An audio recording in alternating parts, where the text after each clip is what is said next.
Bonjour à tous, alors aujourd'hui j'ai décidé de brosser le portrait d'un monstre sacré, un ténor des médias, le Roger Federer des plateaux télé. Je veux bien sûr parler de Monsieur Cyril Hanouna. Cyril Valéry Isaac Hanouna est né le 23 septembre 1974 à Paris. Alors non, je ne vannerai pas sur le prénom Valéry, je m'appelle Robert, je ne peux pas me permettre. Attardons-nous plutôt quelques instants sur la date. Je pars du principe que bien souvent, les événements liés au jour de notre naissance ont un lien avec notre identité. Je vous explique.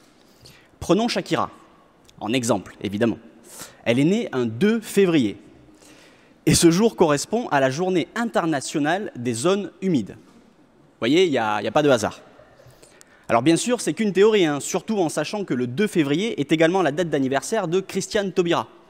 Ouais, moins sexy, forcément. Alors du coup, quand on regarde le calendrier international, que voyons-nous à la date du 23 septembre, jour d'anniversaire de Cyril Hanouna? Eh bien, c'est la journée officielle de la bisexualité. Et je vous jure que c'est vrai. Alors rassurez-vous, hein, cette chronique ne va pas dériver vers le graveleux. Bien loin de moi l'idée de vouloir me lancer dans un délire sur la sexualité de Monsieur Hanouna. Il le fait de lui-même de toute façon.